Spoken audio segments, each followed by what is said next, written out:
자, 우리가 범죄 이론에서 객관적 주관적의 차이점을 봤습니다. 그래서 범죄는 이제 주관과 객관의 이제 통일체인데 어떤 측면이 더 중요하고 더 본질적인 것이냐.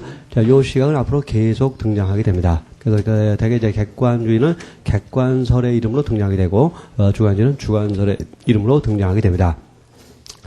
그런데 결론은 우리가 결론적으로 말하면 다 틀렸다고 말할 수 있는 겁니다. 왜? 이 범죄라는 것은 주관과 객관의 통일체지 어느 일면만 가지고 죄가 될 수는 없는 것이기 때문입니다. 그래서 앞으로는 여러분께서 절충설이 대개의 경우에 통설이자 다수설이 된다는 것을 확인을 하시게 될 겁니다. 또 여기서 하나 주의할 점은 객관주의라고 무조건 객관설이고 주관주의라고 무조건 주관설과 연결되는 것은 아니라는 겁니다. 그런 측면이 있는데 52페이지 표를 좀 보세요. 그 객관주의와 주관주의의 해석성의 차이점이 나와 있는데, 그 중간 아래쯤에서 그 기대 가능성의 판단 기준을 봅시다. 자, 기대 가능성이 있는가 없는가 판단할 때, 객관주의는 주관설을 취합니다. 반대로 또, 주관주의는 객관설을 취합니다. 이거 조심해야 됩니다. 적법에 대한 기대 가능성이 있느냐. 이것은 책임론에 가서 우리가 상세히 논할 문제인데요. 우선 객관주의는 주관설을 취하는데, 여기서 주관설을 취한다는 것은 기대 가능성의 판단을 행위자 개인을 중심으로 한다는 것입니다. 행위자 개인을 중심으로 한다. 그래서 그걸 주관설 또는 행위자주의라고도 말하고 그 같은 그래도 객관주의지만 주관설과 연결되는데, 그럼 왜 객관주의는 기대 가능성의 판단 기준에 있어서 행위자설을 취하고 있을까요? 그 이름 뭘까요? 자, 객관주의의 배경이 되는 형법학파는 고전학파인데, 고전학파의 배경이 되는 사상은 뭐였습니까? 계몽사상이고 개인주의였고 자유주의였죠. 그래서 아까 이 고전학파는 범죄와 형벌의 현상을 어떤 차원의 문제로 이해한다고 했습니까? 개인의 주관적이면서 도덕적 차원의 문제로 이해한다고 했죠. 자, 그래서 기대 가능성 문제도 그 개인, 그렇죠? 행위자를 기준으로 판단하지 않을 수가 없는 겁니다. 그래서 주관설과 연결되는 겁니다. 이래서 주관주의는 범죄와 형벌의 현상을 사회적 차원의 문제로 이해합니다. 그래서 기대 가능성이 있는가 없는가의 판단도 개인이 아니라 사회적인 평균인, 일반인을 기준으로 판단할 수밖에 없는 겁니다. 그래서 객관설과 연결됩니다. 그래서 객관설이라는 것은 일반인을 기준으로 기대 가능성 여하를 판단한다는 그런 학설을 말하는 겁니다. 또 하나 이제 과실의 판단 기준입니다. 이 객관주의는 과실이 있는가 없는가 판단할 때 행위자 개인의 능력과 지식을 기초로 판단합니다. 이걸 이제 주관설이라고 말합니다. 그 이유가 뭐냐? 똑같아요. 이 객관주의는 계몽사상을 배경으로 해서 범죄 형벌의 현상을 개인적 차원의 문제로 이해합니다. 그래서 주의 의무를 위반했는가 여부도 행위자 개인을 기준으로 판단을 합니다. 그래서 주관설과 연결되는 겁니다. 반대로 이제 주관주의는 사회 방위 사상을 배경으로 해서 이 주의 의무 위반 여부를 사회적 일반인, 평균인을 기준으로 판단을 하게 됩니다. 그래서 이걸 객관설이라고 말하는 겁니다. 자, 그런 거 주의를 해 두시기 바랍니다. 또 하나를 자주 출제되는 문제가 미수범을 어떻게 처벌할 것인가 문제입니다. 그 다음 항목의 문제죠. 자, 이런 예를 생각해 봅시다. 자, 가브리한 사람이 있는데, 의를 살해하기 위해서, 곤충을 발사했습니다. 이제 총알이 이제 빗나가 버리고 말았습니다. 그래서 가브리는 이제 살인 미수가 되겠죠. 자, 이 살인 미수를, 살인 기수와 비교해서, 동일하게 처벌해야 될까요? 아니면 가볍게 처벌해야 될까요? 자, 이래서 객관주의와 주관주의가 결론을 달리합니다. 자, 먼저 객관주의적 입장에서 생각을 해봅시다. 자, 이 객관주의는 범죄 본질이 어디에 있다고 보는 학설입니까? 외부적인 행위와 결과에 있다는 학설이죠. 근데 미수는 뭡니까? 결과가 발생하지 않은 경우죠. 그래서 결과가 발생한 기수보다 결과가 발생하지 않는 미수는 외부적인 범죄 양에 있어서 현격한 차이를 가지고 있으니까 이 미수는 기수보다 반드시 가볍게 처벌해야 된다고 주장을 합니다. 자, 반드시 가볍게, 이걸 뭐라고 말하죠? 필요적 감경이라고 한다. 필요적 감경. 그래서 기존보다 필요적으로 감경해야 된다는 게 객관주의 입장입니다. 근데 주관주의적 입장에 따르면 그런 결론이 안 나옵니다. 자, 주관주의는 범죄 본질이 어디에 있다고 보는 학설입니까? 외부적 측면이 아니라 내부적인 것에 범죄 본질이 있다는 학설이고, 이 내부적인 뭡니까? 반자적 성격과 법적대적 의사의 범죄 본질이 있다는 게 바로 주관주의입니다. 근데 살인 미수든 살인 기수든 반자적 성격에도 차이가 납니까? 사람을 죽이겠다는 어떤 이런 반자적 성격과 사람을 살해하겠다는 이 법적 적대적 의사에 면에서 차이가 납니까? 차이가 나지 않죠. 그거 똑같죠. 쉽게 말해서 미수든 기수든 고의는 똑같은 겁니다. 따라서 뭡니까? 범죄 본질은 주관적 측면에 있다는 주관주의에 따르면 미수든 기수든 고의도 똑같고 법적대적 의사도 똑같고 반자 성격도 똑같으니까 미수는 기수와 동일하게 처벌돼야 된다고 주장을 하게 됩니다. 그래서 그 기소원과 동일하게 처벌할 것을 주장한다. 이게 주관주의 결론이 됩니다. 그래서 주관주의는 이렇게 얘기합니다. 총알이 을한테 명중해서 을이 죽은 게 기소고 빗나가서 을이 죽지 않은 게 미소인데 총알이 명중했느냐 빗나가느냐는 우연에 불과하다는 겁니다. 그래서 우연히 맞았다고 해서 중하게 처벌하고 우연히 빗나갔다고 해서 경하게 처벌하는 것은 우연에 의해서 형량을 좌우시키는 것이기 때문에 이건 합리적이지 못하다. 이런 주장합니다. 꽤 그럴듯한 주장이죠. 그렇죠? 꽤 그럴듯한 주장이에요. 그래서 주관주의도 터무니없는 주장은 아닙니다. 그 나름대로의 논리적 기반을 갖고 있는 학설입니다. 어쨌든 객관주의는 필요적 감경을 주장하지만 주관주의는 기존과 동일하게 처벌해야 된다고 주장한다는 거. 이거 참 시험에 자주 나오는 내용입니다. 이 내용도 잘 정리해 두시기 바랍니다. 여기 나오는 표를 읽고 좀 이해가 잘 안 될 겁니다. 왜냐하면 이건 형법 처음부터 끝까지를 알아야 알 수 있는 그런 내용들이기 때문입니다. 지금 제가 설명드린 것 정도만 이해하시고 앞으로 이제 계속 이런 논쟁이 나옵니다. 다 나오고 앞으로 설명될 것이니까 뭐 지금 이해 못할지라도 나중에 다 이해를 할 수 있게 될 겁니다. 그럼 형법에 대한 일반적 이론을 마치고 그러면 형법의 시간적 적용 범위 문제부터 생각해 보기로 하겠습니다.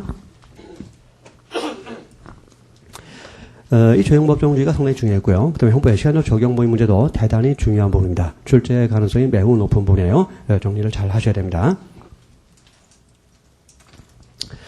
이 형법의 시간적 적용 범위란 행위시와 재판시 사이에 법률의 변경이 있는 경우에 신법과 구법, 즉 재판시법과 행위시법 중 어느 법률을 적용할 것인가의 문제를 해결하는 영역입니다. 자, 요 말을 좀 분석을 좀 해봅시다. 자, 시간이 흘러가는데, 요때가 이제 행위시입니다. 요때가 재판시입니다. 근데 범죄 행위를 한 즉시 재판을 받는 경우는 없죠. 그렇죠? 일단 뭐 범죄를 한 다음에 일단 수사를 받게 되고 그다음에 뭐 이제 공소 제기되고 또 법원도 이제 1심, 2심, 3심에서 결국 형이 확정돼 가지고 이제 옥살이를 하게 되는 겁니다. 그래서 행시와 재판시 사이에는 상당한 시간적 간격이 있는 것이 보통이고 그러다 보니까 행시와 재판시 사이에 법률이 변경되는 경우도 있게 됩니다. 자, 그래서, 법관의 입장에서 지금 재판을 하고 있는데, 자, 법관의 입장에서 현재 재판하고 있는데, 중간에 법률이 변경돼 버리면 행위자에 대해 적용할 수 있는 법률이 두 개가 돼 버립니다. 첫째가 뭡니까? 변경 전의 법률이겠죠. 이걸 이제 구법이라고도 말하고, 또 행위시법이라고도 말합니다. 또 변경 이후의 법률이 있겠죠. 또 신법이라고도 말하고 또 재판시법이라고도 말합니다. 그래서 법관의 입장에서는 행위 당시 법을 적용할 것이냐, 즉 구법을 적용할 것이냐, 아니면 재판 당시 신법을 적용할 것이냐 이 문제가 생기는데 이걸 해결하기 위한 이론적 영역이 바로 형법의 시간적 적용 범위의 문제가 되는 겁니다. 이에 대한 두 가지 입장이 있겠죠. 뭐 답은 둘 중에 하나입니다. 이지선다형이에요. 뭡니까? 첫째, 행위 당시 법을 적용해야 된다는 입장이 있겠죠. 그것을 행위시법주의라고 합니다. 뭐 구법주의라고도 말합니다. 반대로 재판 당시 법을 적용해야 된다는 입장이 있겠죠. 이것을 재판시법주의 또는 신법주의라고 말합니다.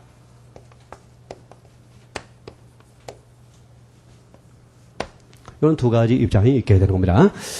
근데 행위시와 재판 사이에 법률의 변경이 있을 때, 자, 어느 법을 적용할 것이냐, 이 문제가 생기는데, 이 문제의 내용을 세분화해보면 네 종류로 나누어지게 됩니다. 문제된 상황이 네 종류로 나누어지게 됩니다. 자, 그 의편에서 그 후단부를 보세요.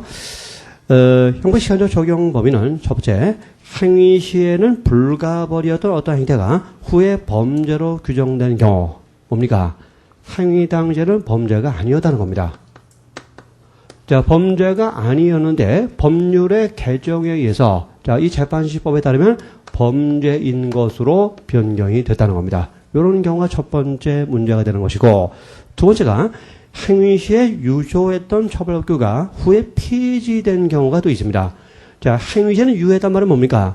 행위 당시에는 그런 행위가 범죄였다는 거죠. 유효했으니까. 근데 그 형이 폐지됐단 말은 뭐죠? 이제는 범죄가 아닌 것으로 변경되고 말았다는 겁니다. 두 번째 경우가 바로 이 경우고, 그 세 번째 봅시다. 행위 시와 재판 시의 법률 사이에 형의 경중의 변경이 있는 경우입니다. 자, 행위 시와 재판 사이에 형의 경중의 변경이다. 이건 두 경우로 나눠집니다. 첫째가 행위 당시에는 경한형으로 처벌했는데 법률의 변경에 의해서 중한형으로 변경이 된 경우가 있을 것이고, 또 그 반대의 경우가 있겠죠. 행위 당시에는 중한형으로 처벌을 했었는데 이것이 법률의 변경에 의해서 경한형으로 바뀐 경우가 있겠죠. 자, 그래서 형법의 시간적 적용 범위가 문제되는 경우는 총 이렇게 네 종류로 나눠볼 수가 있다는 겁니다. 자, 이때 행위 당시 법을 적용할 것이냐 아니면 재판시 법을 적용할 것이냐, 자, 그것이 문제가 되는 겁니다. 어쨌든 이 법지는 행위시법주의와 재판시법주의로 나누어지고 있는데, 자, 우리 형법은 행위시법주의를 원칙으로 하고 있습니다. 그 행위시법주의 원칙이 어디에 나타나는가 하면 우리 형법 1조 1항에 나타나 있습니다. 그 1조 1항 확인해 보세요. 1조 1항 봅시다. 법률 성립과 처벌은 행위 시에 법률에 의한다. 행위 당시에 법률에 의한다.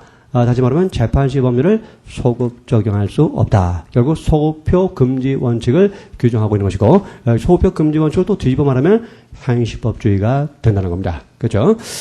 그럼 행위시법주의인데 행위시법주의의 구체적 의미를 한번 또 생각해 보기로 하겠습니다. 행위 당시의 법을 적용한다는 것이 어떤 의미를 갖게 되는지를 생각을 해보기로 하겠습니다. 자, 행위 당시 법을 적용하자. 지금 현재 재판을 하고 있어요. 재판을 하고 있는데 재판 당시의 법을 적용하지 않고 행위 당시의 구법을 적용해야 된다는 게 행위시법주의입니다. 그런데 이 구법은 법률 변경에 의해서 효력이 상실된 법률입니다. 그렇죠? 그래서 법률 변경에서 효력이 상실된 구법을 요 재판 시에 적용하자. 이게 바로 행위시법주의입니다. 이미 과거에 개정에 의해서 효력이 상실돼 버린 옛날 법률을 현재 적용하자. 이게 바로 행위시법주의입니다. 그렇죠? 그러니까 결국 이 행위시법주의라는 것은 구법의 어떤 효력을 인정하는 주의일까요? 이미 효력이 상실된 구법이 현재까지 미치는 효력을 인정하자는 거죠. 그래서 이 과거의 법률이 현재에 대해서 미치는 효력을 추급효라고 부릅니다. 추급효. 그래서 결국 행위시법주의라는 것은 구법의 추급효를 인정하는 주의를 말하는 겁니다. 구법의 추급효 인정, 이걸 말하는 겁니다. 근데 구법의 추급효를 인정한다는 것은 신법의 무슨 효를 부정한단 말일까요? 소급효를 부정한단 말이죠. 그래서 구법의 추급효를 인정한다는 것은 신법의 소급효를 부정한다는 말이 되는 겁니다. 자, 그럼 재판시법주의라는 말을 또 분석해 보기로 하겠습니다. 이 재판시법주의 뭡니까? 재판 당시에 신법을 적용해야 된다는 주의를 말합니다. 근데 이 재판 당시 신법은 행위 당시에는 없었어요. 그렇죠? 이 신법은 법률 변경에 의해서 비로소 생겨난 것이지 법률 변경 전에 행위 당시에는 이 신법은 존재하지 않았습니다. 근데 그 법을 적용해야 된다는 게 재판시법주의죠. 결국 재판시법주의법이 뭡니까? 행위 당시에는 존재하지 않았지만 이 현재 존재하는 법률을 이것이 존재하지 않았던 과거에 대해서도 적용하자는 게 바로 재판시법주의인 겁니다. 그래서 이와 같이 현재 법률이 이 법률이 존재하지 않았던 과거에 대해서도 미치는 효력을 인정하자는 게 재판시법주의죠. 이와 같이 현재 법률이 과거에 대해서 미치는 효력을 뭐라고 말합니까? 소급효라고 말하는 거죠. 그래서 재판시법주의는 다른 것이 아니라 바로 소급효를 인정하는 주의를 말하는 겁니다. 그래서 정리해본다면 이 재판시법주의는 신법의 소급효를 인정하는 주의가 되는 것이죠. 또 신법의 소급효를 인정한다는 소리는 국법에 무엇을 부정한다는 말이 됩니까? 국법의 추구표를 부정한다는 말이 되겠죠. 그렇죠? 국법의 추구표 부정.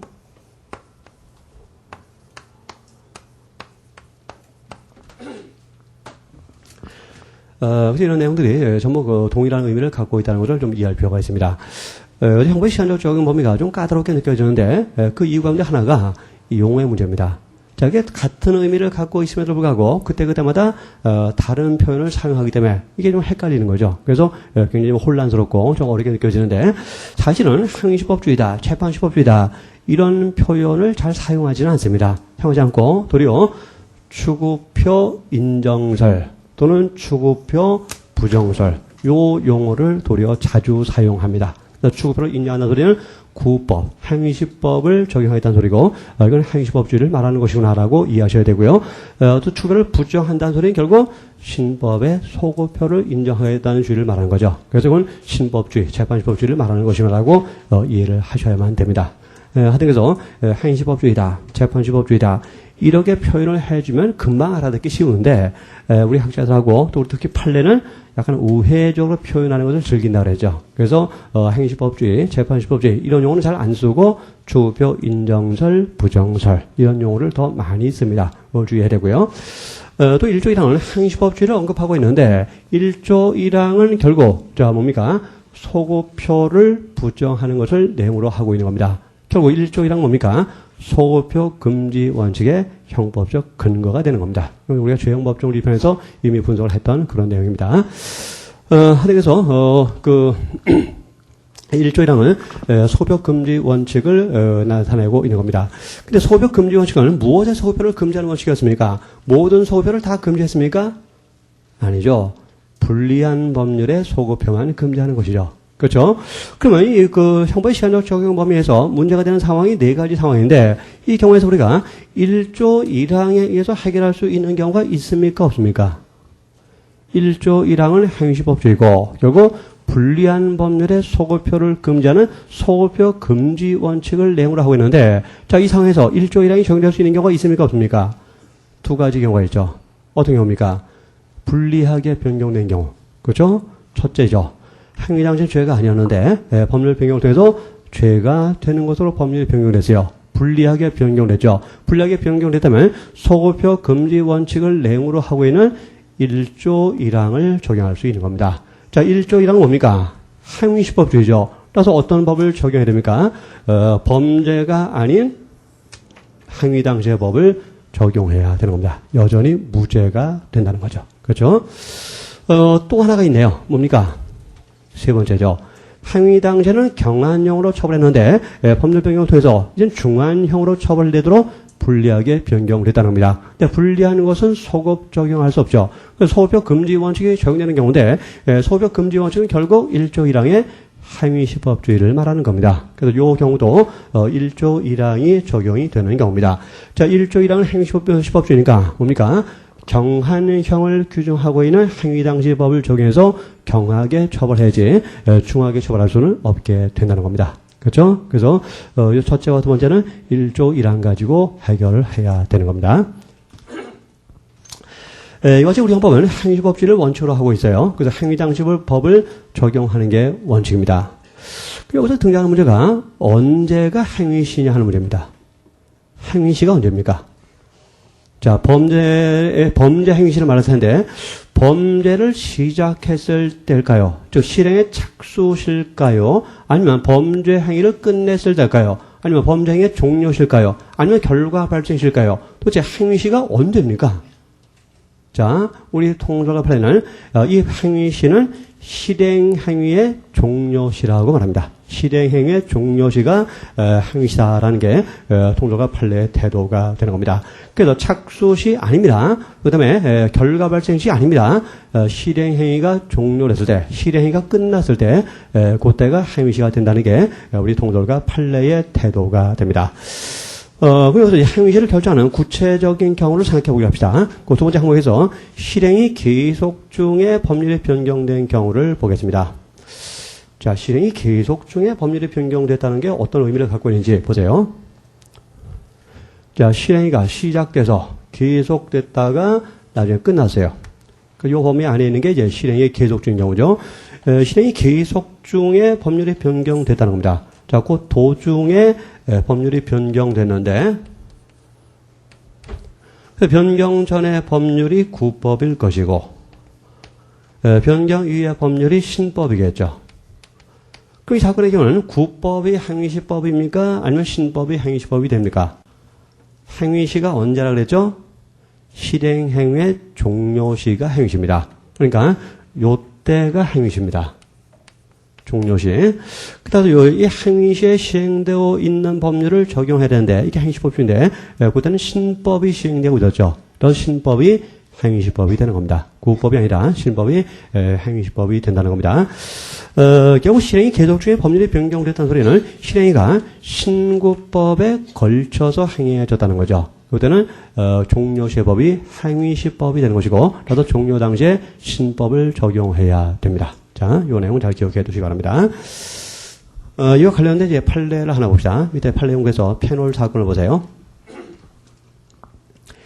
자, D전자 주식회사 구미공장에 설치된 폐수 소각로 2대 중 한 대가 고장나서 90년 10월 21일부터 91년 3월 20일까지 오염물질인 페놀이 배출 허용 기준을 초과하여 배출되었다. 자, 장기간 페놀이 배출된 겁니다. 자, 그 시점이 언제부터 언제까지입니까? 90년 10월 21일부터 90년 10월 21일부터 이것부터 시작해서 91년 3월 20일까지입니다. 91년 3월 20일까지 장기간에 걸쳐서 이제 페놀이 배출된 겁니다. 그 다음을 보시면 그러나 D전자 주식회사의 대표이사 갑과 회사 관계자들 등은 이를 알면서도 명시적 무시적 의사연락하에 페놀의 방류를 용인 방치하였다.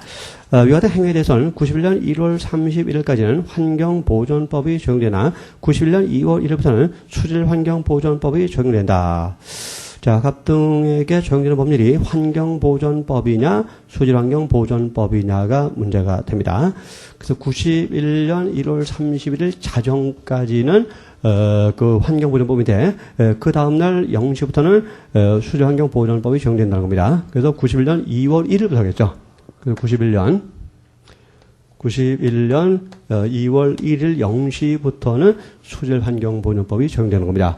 결국 91년 2월 1일 0시에 법률이 변경된 겁니다. 그래서 변경 전의 법이 뭐라고요? 환경보존법이고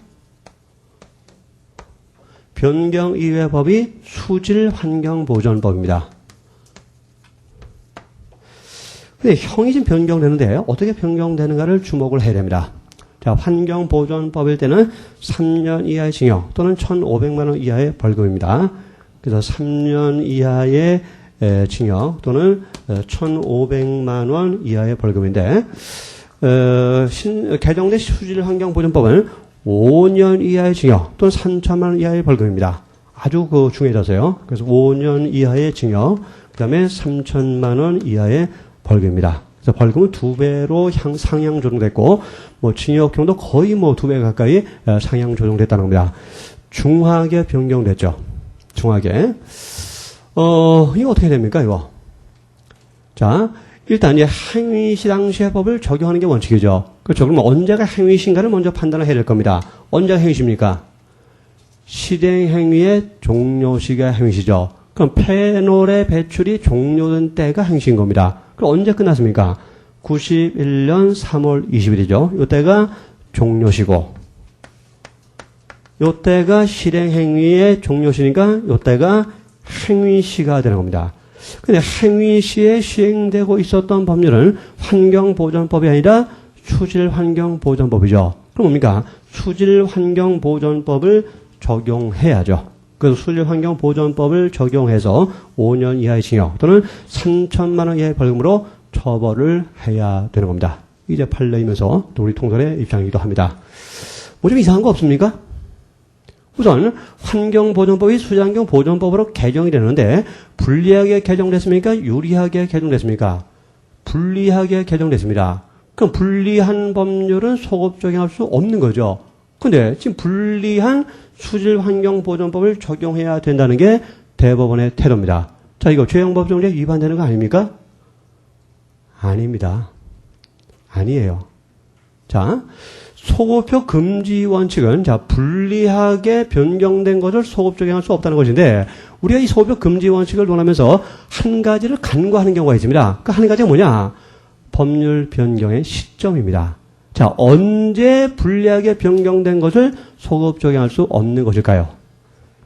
행위 시 이후에 불리하게 변경된 것을 소급 적용할 수 없다는 게 소급표 금지 원칙입니다.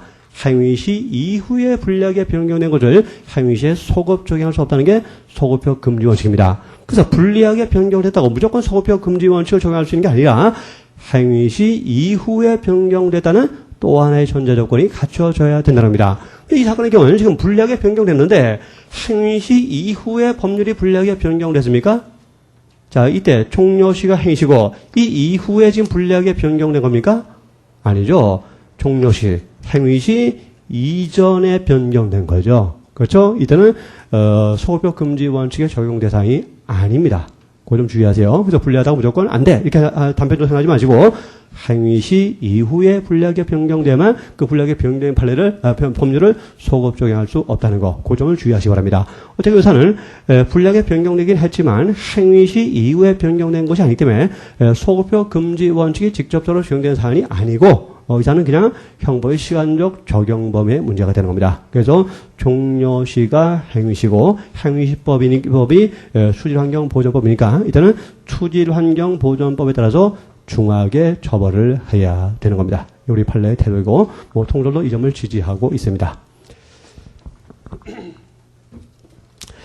이와 동일한 취지의 판례가 그 55페이지 위에서 첫 번째 판례가 되는데 한번 보세요. 이 점을 읽어봅시다. 포괄 일시로 되는 개개범죄니까 법견의 전후에 걸쳐도 행하여진 경우 지금 페놀 사건하고 똑같죠. 뭡니까? 90년 10월 21일부터 91년 3월 20일까지 배출 행위가 계속 이어졌는데 이 여러 번의 배출 행위가 포괄적으로 하나의 죄가 됩니다. 그렇죠. 여러 번 배출했고 이 여러 번의 배출 행위가 포괄적으로 하나의 죄가 되는데 이런 것을 포괄일죄라고 말합니다. 그래서 이 사안은 포괄일죄의 행위 도중에 법률이 변경된 사안이죠. 그래서 그 오른쪽 첫 번째 판례 요지도 그 똑같은 사안이에요. 포괄일죄로 되는 개개범죄 행위가 법 개정의 전후에 걸쳐도 행해진 경우에는 자 어떻게 되는 거 보세요. 신구법의 법정형에 대한 경중을 비교하여 볼 필요도 없다. 자, 우리가 중하게 변경된다면 소급표가 금지되는 겁니다. 그렇죠? 그래서 우리가 법률이 변경됐다면 소급표 금지 원칙을 적용하기 위해서 형이 중하게 변경되는지 아니면 경하게 변경되는지를 판단해야 되는 겁니다. 그래서 중하게 변경됐다면 소급표가 금지되는 것이고 경하게 변경됐다면 소급표도 허용될 수 있는 겁니다. 근데 이 사안의 경우는 형의 경중을 비교할 필요가 없다고 말하고 있어요. 왜 그럴까요? 자, 형의 경중을 비교해야 되는 경우는 어떤 경우입니까? 행위 시 이후에 법률이 변경된 경우입니다. 행위 시 이후에 변경이에요. 근데 이 사안은 뭡니까? 행위 시, 자, 종료 시 이전에 법률이 변경되기 때문에 이때는 형의 경중을 비교해서는 안 된다는 겁니다. 불리하냐 중한가 따질 것도 없이 뭡니까? 종료 시, 행위 당시의 법을 행시법으로 적용을 해야 된다는 겁니다. 자, 조심해야 됩니다. 그래서 지금 7판이 네 가지 경우, 이 네 가지 경우는 무엇을 전제로 해서 논의되는 것이냐? 행위 시 이후에 법률이 변경됐다는 걸 전제로 해서 논해지는 겁니다. 그래서 그 전에 변경됐다면 당연히 행시법, 종료시법을 적용해야 되는 겁니다. 그 점을 주의하세요. 그래서 판례도 신구법의 법정에 대한 경중을 비교하여 볼 필요도 없이 범죄시행 종료시의 법이라고 할 수 있는 신법을 적용하여 포괄죄로 처단해야 된다고 판시를 하고 있습니다. 밑에 또 하나의 판례, 그 전합제 판결이 있는데 봅시다. 상습으로 사기의 범죄인을 되풀이한 경우에 특정 경제범죄, 가중처벌 등에 관한 법률 시행 이후의 범행으로 인해서 취득한 재물의 가액이 이 법률 제3조 제1항 3호의 요건을 충족하는 때는 특경법에 따라서 처벌해야 된다. 이게 무슨 얘기냐면 이것도 구조는 똑같은 사건입니다. 어떤 사람이 계속 사기를 합니다. 여러 번 사기예요. 이것이 여러 개의 사기가 포괄적으로 하나의 상습 사기죄가 됩니다. 상습범이에요. 근데 상습도 사기를 하던 도중에 법의 개정이 있었습니다. 그래서 이런 상습 사기에 대해서 개정전에 따르면은 형법이 적용되는데 개정 이후에 따르면 특경법이 적용되는 겁니다. 자, 그러면 형법이 행시법입니까? 특경법이 행시법입니까? 종료시법이 행시법이죠. 언제가 종료됐죠? 요때 종료됐죠. 종료 당시 시행되고 있었던 법률은 특경법이죠. 그렇다면 특정 경제범죄 가중처벌에 관한 법률로 가중처벌되는 것이 형법상의 상습사기죄가 되는 건 아니라는 겁니다. 그래서 형법상은 물론 상습사기죄지만 이 사람은 형법이 아니라 특경법에 따라서 중하게 처벌이 된다는 겁니다. 자, 페인홀 사고나 구조가 똑같은 거죠. 똑같은 얘기를 지금 계속 하고 있는 겁니다. 자, 그래서 요 사안도 중하게 형이 변경됐지만 그걸 따질 필요가 없습니다. 왜 그럴까요? 자, 행위 시 이후에 법률이 변경돼야만 형의 경중을 따질 필요가 있는데 요사는 종료시, 즉 행위 시 이전에 법률이 변경되기 때문에 형의 경중을 따질 필요가 없는 겁니다. 그걸 주의해야 됩니다. 그래서 형의 경중을 따지는 것은 행위 시 이후, 즉 종료시 이후에 법률이 변경된 경우로 제한된다는 거, 그 점을 주의를 하시기 바랍니다. 근데 얘는 또 예외적인 판례가 있습니다. 밑에 그 마지막 판례입니다. 계속범의 경우인데, 한번 읽어봅시다. 네, 처음부터 보세요. 일반적으로 계속범의 경우 실행이 종료되는 시점에서 법률이 적용되어야 할 것이나, 자, 이 계속범도 대표적인 포괄일죄입니다. 자, 그래서 이런 경우를 생각해 봅시다. 1월 1일 날 갑이 을을 감금했습니다. 지하실에 가뒀어요. 근데 언제까지 을을 감금했느냐? 자, 6월 30일까지 무려 6개월 동안이나 감금했다고 한번 생각해 봅시다. 자, 그래서 이 감금은 6개월 동안 계속된 포괄일죄입니다. 그래서 이때는 뭐 하루에 한 개씩 죄가 되는 게 아니라 이것이 포괄적으로 하나의 감금죄가 되고 포괄일죄가 되는 겁니다. 그렇죠? 이때는 언제가 행시입니까? 종료시. 그렇죠? 바로 6월 30일이 행위시가 되는 거죠. 이 당시의 법을 적용하는 게 원칙이라는 겁니다. 그 얘기를 판례가 지금 말하고 있죠. 그 요지의 첫머리를 다시 보세요. 일반적으로 계속범, 자, 포괄일죄의 경우에는 실행행위가 종료되는 시점에서의 법률이 적용되어야 할 것이나 원칙론을 말하고 있는 겁니다. 종료시가 행위시니까 종료 당시 법을 6월 30일 당시 법을 적용하는 게 원칙이라는 겁니다. 근데 그 다음은 예외를 인정하는 겁니다. 법률이 개정되면서 그 부칙에서 개정된 법 시행 전의 행위에 대한 벌칙의 적용에 있어서는 종전의 규정에 의한다는 경과 규정을 두고 있는 경우 개정된 법이 시행되기 전의 행위에 대해서는 개정 전의 법을 그 이후의 행위에 대해서는 개정된 법을 각각 적용해야 한다는 겁니다. 예를 들어서 지금 감금을 하고 있는 도중에 뭐 형법이 개정되다고 해봅시다. 개정됐어요. 개정이 되는데 그 개정된 법의 부칙에 경과 규정을 두고 있습니다. 뭐라고 두고 있느냐? 이 개정 전의 행동에 대해서는 구법을 적용하고 개정 이후의 행동에 대해서는 신법을 적용한다. 이런 부칙을 두고 있다면 어떻게 해야 된다는 겁니까? 우리 판례는 이때는 하나의 범죄가 둘로 나누어진다는 겁니다. 하나의 범죄가 둘로 나눠진다. 그래서 개정 전의 행위하고 개정 후의 행위로 나눠지고 개정 전의 행위에 대해서는 구법을 적용해서 처벌하고 개정 이후의 행위에 대해서는 신법을 적용해서 처벌해야 된다는 게 판례의 태도입니다. 그러니까 이론적으로 우리가 받아들일 수가 없어요. 왜 그렇습니까? 포괄일죄 일반적 취급의 이론에서 반하기 때문이죠. 자, 포괄일죄는 말 그대로 하나의 죄입니다. 포괄에서 하나의 죄가 된 겁니다. 하나의 죄가 왜 둘로 갑자기 나눠집니까? 말이 안 되는 거죠. 그래서 포괄일죄는 결국 하나의 범죄고 포괄일죄 행위죄는 종료시입니다. 그러니까 종료시 신법을 적용해야지 어떻게 부칙이 있다고 해서 둘로 나눠져서 갑자기 두 개의 범죄가 되는가. 이론적으로 받아들일 수 없다는 게 학계의 일반적인 견해입니다. 어쨌건 이 판례는 예외적인 판례니까 또 이론적으로 약간 문제가 있는 판례니까 기억을 해 두시기 바랍니다.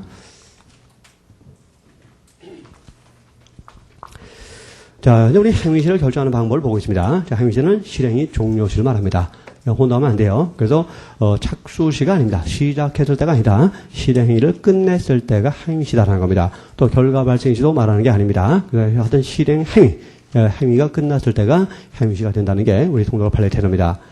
근데 이게 이제 우리의 일상 언어 감각하고는 사실은 안 맞죠. 이래서 제가 여러분한테 이렇게 얘기를 합니다. 여러분, 강의 시에는 제발 졸지 마세요. 라고 말합니다. 강의 시에는 졸지 마세요. 라고 말합니다. 그러면 지금 우리의 해석 방법에 따르면, 통독어 판례 해석 방법에 따르면 강의 시를 언제라고 해석해야 됩니까? 강의 종료 시로 해석해야죠. 그렇죠? 그럼 제 말이 강의가 끝났을 때 졸지 말라는 얘기입니까? 아니죠. 끝나기 전에 졸지 말라는 소리지 끝난 다음에 뭐 졸든 뭐 숙면을 취하든 뭐 무슨 상관이 있겠습니까? 그렇죠? 그래서 우리 일상생활의 의미는 강의 시, 행위시라는 것은 끝났을 때가 아니라 끝나기 전을 말하는 겁니다. 근데 통독어 판례는 끝났을 때다. 종료시다. 이렇게 해석하고 있죠. 근거가 뭘까요? 독일 형법에 그 근거가 있어요.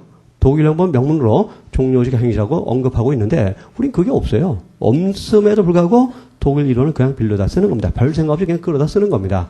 어쨌건 물론 이것이 어떤 그 실제 어떤 실무상으로도 굉장히 중요한 의미가 있겠지만 하여튼 우리 언어 감각하고는 좀 거리가 있어요. 그런 점에서 이런 것들이 어떻게 보면 이해하는 사람이 이상한 사람들이에요. 이 사람은 이건 솔직히 이해하는 게 이상한 겁니다.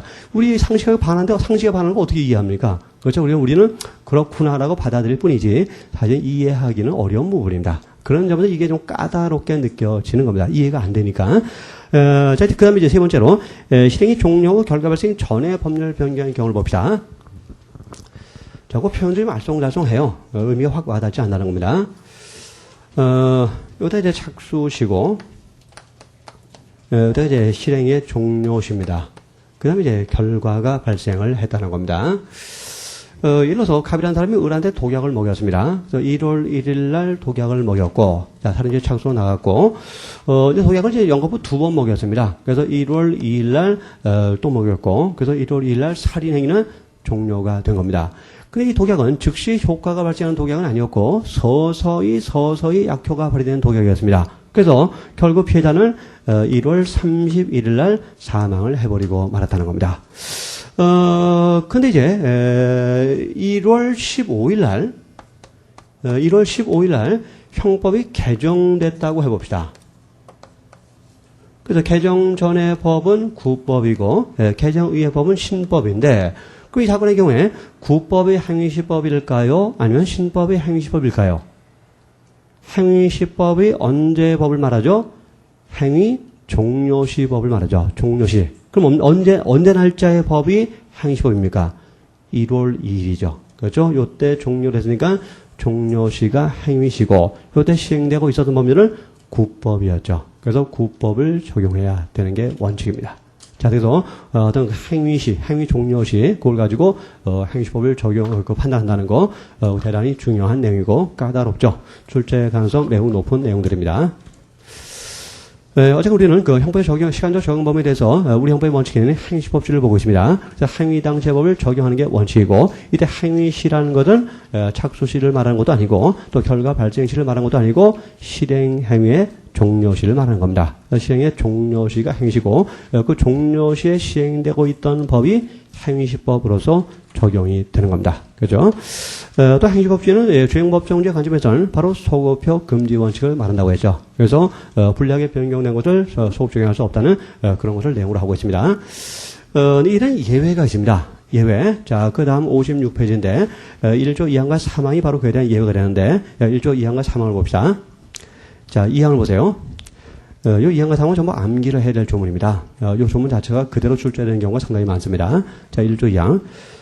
범죄 후 법률의 변경에 의해서 그 행위가 범죄를 구성하지 아니하거나 형이 구법보다 경한 때는 신법에 의한다.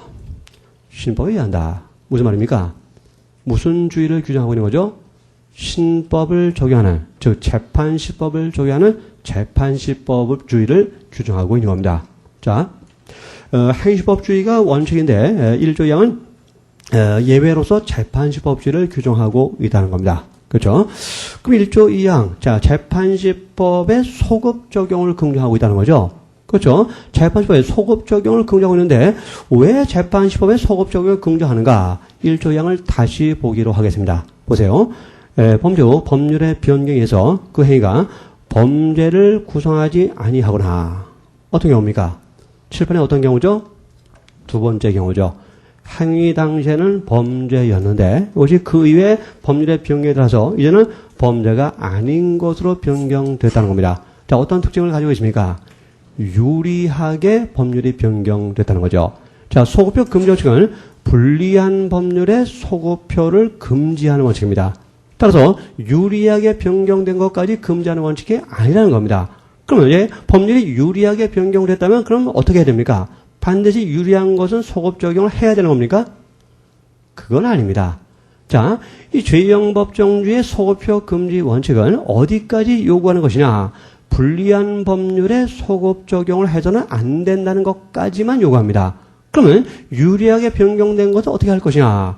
이것은 죄형 법정주의가 타치하지 않습니다. 그래서 유리하게 변경된 것을 소급 적용할 것인가 말 것인가의 문제는 이건 입법자의 결단의 문제로 돌아가게 되는 겁니다. 그래서 우리 입법자는 어떻게 결단을 내렸습니까? 유리하게 변경될 때는 신법을 소급 적용하겠다는 결단을 내렸다는 거죠. 자, 이 결론이 1조 2항이 피고인에게 유리합니까? 불리합니까? 유리하죠. 유리한 법률을 소급 적용하니까 유리해요. 유리하니까 죄형 법정주의에 반하는 건 아닙니다. 그렇죠? 여기서 약간 말장난이 나오는데 요거 주의해야 됩니다. 유리한 법률의 소급 적용을 긍정하는 것은 죄형 법정주의의 요청은 아닙니다. 죄형 법정주의가 요청하는 것은 어디까지입니까? 불리한 법률을 소급 적용해서는 안 된다까지입니다. 그러면 유리한 법률을 어떻게 할 것이냐? 이건 아까 말씀드린 대로 입법자의 결단의 문제로 돌아가는 겁니다. 근데 우리 입법자는 유리한 법률을 소급 적용하겠다는 결단을 내렸고 이것은 결국 피고인에게 유리한 경우니까 이 죄형 법정주의는 피고인 편이죠. 행위자 편이죠. 그래서 뭡니까? 유리한 소급표를 인정하는 것은 죄형 법정주의의 요청은 아니지만 죄형 법정주의에 반하는 건 아니죠. 왜? 죄형 법정주의 자체가 국민에게 유리한 쪽을 추구하는 원칙이기 때문이죠. 그렇죠? 그래서 요청은 아니지만 반하는 것은 아니다. 그 표현을 기억해 두시기 바랍니다. 객관식 문제 등에 자주 등장하는 지문이에요. 그래서 뭐 어떻게 됩니까? 이 사건처럼 비범죄한 경우, 이때는 1조 2항이 적용되는 거죠. 그래서 1조 2항에 따라서 소급표를 인정하게 되는 겁니다. 또 하나가 있죠. 자, 그러니까 범죄를 구성하지 않는다. 그 위에 형이 구법보다 경한 때라는 표현이 있습니다. 이거 어떤 경우를 말합니까? 네 번째 경우죠. 행위 당시엔 중한형으로 처벌을 했었는데 이것이 법률 변경에 따라서 경하게 처벌되도록 바뀌었다는 겁니다. 역시 유리하게 변경을 했죠. 유리하게 변경을 했으니까 우리 입법자는 신법에 의한다고 소급표를 인정한다고 결단을 내린 겁니다. 그래서 이것도 1조 2항에 적용을 받는 겁니다. 그래서 형법 시한적 적용 범위는 아주 간단한 문제입니다. 내용은 굉장히 복잡하게 접근하지만 결론은 아주 간단합니다. 즉 뭡니까? 불리하게 변경됐다면 1조 1항에 따라서 행위당시법을 적용하는 것이고 반대로 유리하게 변경됐다면 1조 2항에 따라서 재판시법을 적용하는 겁니다. 그러니까 여러분 뭐만 따지면 됩니까? 유리한가 불리한가? 이거 따지면 되는 거죠. 그거 어렵습니까? 그 단순한 비유가 어려워요? 어렵지 않죠. 그래서 유리하면 1조 2항, 불리하면 1조 1항. 결론은 둘 중에 하나. 이거밖에 없어요. 그 중간인 게 없다는 겁니다. 항상 이 점만 생각하시면 시한적 적용 범위는 별로 어려운 내용은 아닙니다. 하여튼 그래서 1조 2항을 유리하게 법률이 변경됐을 때 유리한 법률의 소급표를 인정함으로써 죄형 법정주의에 반하지 않는 그런 결론을 인정하고 있는 겁니다. 자, 그럼 1조 2항을 좀 분석적으로 접근해 보기로 하겠습니다. 자, 1조 2항의 적용 요건과 효과에 대해서 보기로 합시다. 자, 조문을 다시 보세요. 이제 범죄 후란 말이 나옵니다. 자, 유리하게 변경됐다고 해서 무조건 1조 2항이 적용되는 게 아닙니다. 범죄 후에 법률이 변경돼서 유리하게 돼야만 1조 2항이 적용되는 겁니다. 그래서 범죄 후가 아니라 범죄 전에 변경됐다면 1조 2항은 적용될 수 없다는 겁니다. 그래서 범죄 후라는 말이 나왔는데 이 범죄 후는 언제를 말합니까?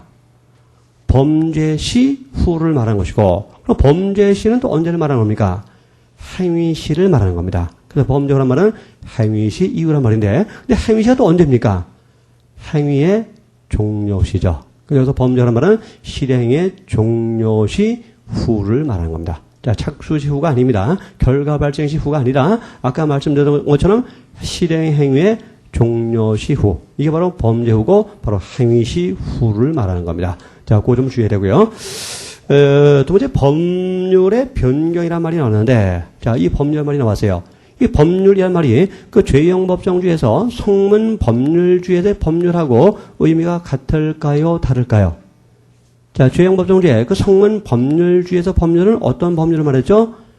국회에서 제정한 형식적 의미의 법률만을 말했죠. 그래서 뭐 시행령이나 이런 것들은 포함되지 않았습니다. 자, 그러나 이 시간적 적용 범위에서 1조 2항에서의 법률은 이건 굉장히 범위가 넓습니다. 그래서 형식적 의미의 법률로 제한되지 않고 총체적인 법 상태를 말합니다. 그래서 여기는 형식적 의미의 법률의 변경도 당연히 포함되고 그러나 뭐 시행령 같은 그 어떤 그 형식적 의미의 법률이 아닌 것의 변경도 당연히 포함이 되는 겁니다. 또 형법의 변경만으로 제한되는 것도 아니라 뭐 기타 다른 법률의 변경도 다 포함이 되는 겁니다. 이걸 총체적인 법상대 변경이라고 말하는 겁니다. 그 똑같은 법률이라는 용어를 쓰고 있지만 그 범위에서는 엄청난 차이가 있다는 것을 주의를 해두시기 바랍니다. 그래서 범죄 후는 실행의 종료시 후를 말하고 또 범죄 변경은 총체적인 법상대 변경을 말하는 겁니다.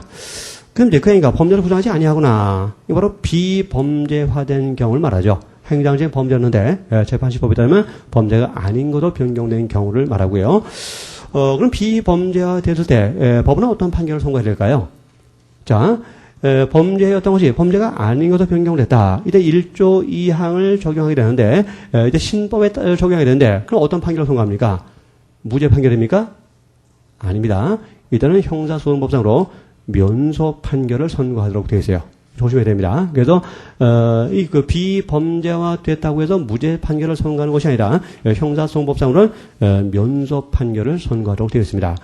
우선 면소 판결이라는 것은 뭐냐면 이게 유죄도 아니고 무죄도 아니고 더 이상 재판할 이익이 없다고 해서 재판을 거절하는 판결입니다. 재판할 이익이 없으니까 재판 못하겠다는 그런 일종의 형식 판결이라고 말합니다. 그래서 무죄 판결이 아니라 비범죄화된 경우는 면소 판결을 선고하게 된다는 거 그 점 주의하시기 바랍니다. 또 하나 유일하게 변경된 내용이 형이 구법보다 경한 경우죠. 경한 경우. 그래서 유일하게 변경을 했으니까 신법의 소급 적용을 긍정하게 되는 겁니다. 근데 거기서 이제 두 번째 항목을 보세요. 그 57페이지 위에서 두 번째 항목. 그러나 중한형으로 법률이 변경되거나, 자, 중한형으로 법률이 변경된 경우는 요 세 번째 경우죠. 세 번째 경우는 불리하게 변경됐으니까 1조 2항이 아니라 1조 1항에 따라서 소변 금지 원칙에 따라서 행위당시법을 적용하게 되는 겁니다. 그거 주의하시기 바라고요. 그다음에 또 형의 경주에 차이가 없는 경우, 즉 법률이 변경되긴 했는데 형의 경주에 차이가 없다는 겁니다. 그래서 구법의 형이나 신법 형이나 똑같다는 겁니다.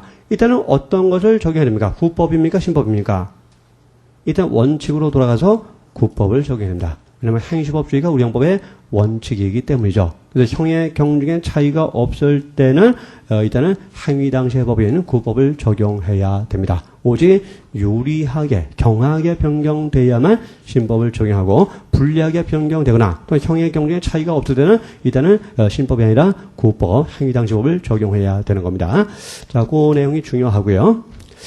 또 하나 이제 문제가 되는 것이 뭐냐면 지금 우리는 행위자 재판 사이에 법률이 한 번 변경된 것을 전제로 해서 논의를 전개하고 있습니다. 그러나 꼭 한 번만 변경되는 법이 있나요? 두 번 변경될 수도 있겠죠. 뭐 세 번, 그 이상 변경될 수도 있겠죠. 그렇죠? 그럼 이제 두 번 변경된 경우를 전제로 해서 한번 생각해 봅시다. 자, 행위자 재판 사이에 법률이 두 번 변경됐어요. 1차 변경, 2차 변경. 이때 행위자한테 적용이 가능한 법률은 몇 개가 있게 됩니까?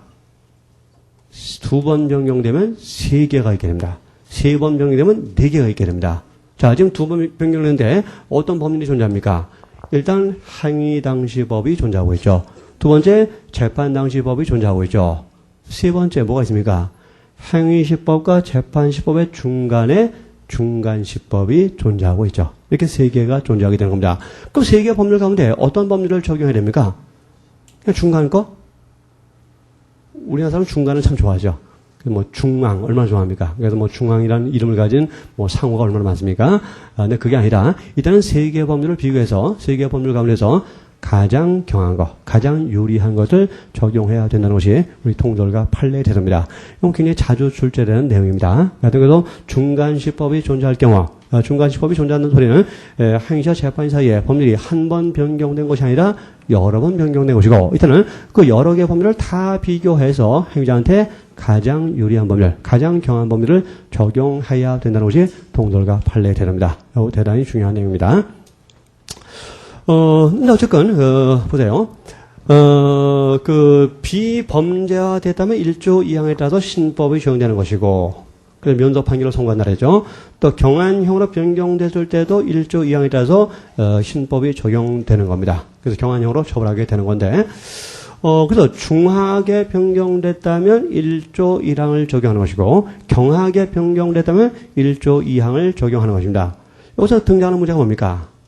형의 경중을 비교해야 된다는 문제가 등장하는 거죠. 자, 중한지 경한지에 따라서 적용되는 법조문이 달라져 버리죠. 그래서 이 형의 경중을 어떻게 비교할 것이냐가 또 문제가 되는 겁니다. 그래서 형의 경중은 일단 우리 형법 50조가 기준이 되는데, 형의 경중의 비교 대상은 법정형입니다. 자, 처단형이 아니에요. 또 선고형도 아니라 법정형입니다. 자, 우선 처단형은 뭐고 법정형이 뭐냐? 자, 우선 법정형은 말 그대로 법에 정해진 형벌의 범위를 말합니다. 그래서 살인죄는 사형, 무기, 5년 이상의 징역이라고 정해져 있고, 절도죄는 6년 이하의 징역 또는 1,000만 원 이하의 벌금이라고 정해져 있죠. 이것이 법률에 정해진, 조문에 정해져 있는, 조문에 나타나 있는 형벌의 범위를 법정형이라고 말합니다. 그럼 처단형은 뭐냐? 이 처단형은 이 법정형을 기초로 해서 가중 사유가 있다면 가중을 하고, 감경 사유가 있다면 감경을 해서 나온 형벌의 범위를 말합니다. 이로써 어떤 사람이 절도를 범했는데 자수했다. 자, 자수는 뭡니까? 형을 감경하거나 면제할 수 있는 사유죠. 그렇죠. 그래서 이 자수 감경을 정해서 법정형을 좀 깎아줬을 때 나온 형벌의 범위, 이것을 처단형이라고 말하는 겁니다. 그러나 형의 경중의 비교는 이러한 처단형이 아니라 가중 감경하기 전에 법정형이 기준이 된다는 겁니다. 꼭 기억해 두시기 바랍니다. 물론 이 법정이 똑같다면 처단형도 고려를 해야겠죠. 그렇죠. 그건 당연한 얘기입니다. 그래서 이 법정형이 기준이라고 해서 법정만 기준이 된다는 건 아니고, 일단 법정형을 가지고 판단하고, 그러나 만약에 법정이 동일하다면 일단은 처단형도 고려할 수밖에 없다는 겁니다. 하여튼 원칙적 기준은 법정형이 된다는 겁니다. 그럼 이제 봅시다. 밑에 판례연구에서 여행자 수표 사건을 보겠습니다. 암드론상 갑은 여행자 수표를 하나로 매입하여 취득하고서도 국내 외국한 은행에 매각하지 아니하고 홍콩교포 을에게 매도하다가 외국한 관리법 위반으로 기소되었다. 재판 도중에 외국한 관리법이 개정되어 갑의 행위에 대해서 적용되는 법정형이 10년 이하의 징역 또는 1천만 원 이하의 벌금에서 3년 이하의 징역 또는 2천만 원 이하의 벌금으로 변경되었다. 법률 갑에 대해서 1,500만 원의 벌금형을 선고할 수 있는가? 자, 이건 계산 문제 주의를 해야 됩니다. 과거에는 계산 문제가 잘 안 나왔는데, 최근에 1차 시험에서 이 계산 문제가 아주 자주 나오고, 또 굉장히 어려운 문제로 나옵니다. 아주 복잡한 문제가 등장하고 있어요. 왜 그런가 하면, 과거에는 1차 시험에서 출제위원들이 거의 모두가 교수님들이었습니다. 교수님들은 주로 이론적을 좋아하죠. 그래서 이론적인 문제가 비중을 많이 차지했어요. 근데 최근에는 1차 시험 출제위원회도 실무자들이 들어갑니다. 주로 사법연수원 교수, 판검사들이죠. 판검사들이 출제위원으로 들어갑니다. 근데 그분들은 이론적인 것보다도 판례 좋아하고, 그 다음에 실무형의 문제를 좋아합니다. 그러다 보니까 어떤 계산 문제 같은 거, 실무형의 문제들이죠. 이런 것들이 지금 굉장히 어렵고 복잡하게 출제가 되고 있어요. 그래서 앞으로 계산 문제 나오면, 이런 거, 안 나올까 이러지 말고, 그런 것이 나올 가능성이 매우 높다는 걸 인식하시고, 잘 이해하도록 노력을 해야 될 겁니다. 자, 이 사건을 이제 분석해 봅시다. 자, 외국한 관리법 문제인데, 도저히 이제 그 외국한 관리법이 이제 개정이 됐죠. 개정 전의 법이 이제 구법이고, 개정 이후 법이 신법입니다. 근데 어떻게 법정형이 개정되는가를 봅시다. 이제 개정 전에는 10년 이하의 징역 또는 1천만 원 이하의 벌금입니다. 그래서 10년 이하의 징역 또는 1천만 원 이하의 벌금. 법정이 이렇게 되어 있었는데 그 개정을 통해서 3년 이하 징역 또는 2천만 원 이하의 벌금으로 개정됐습니다.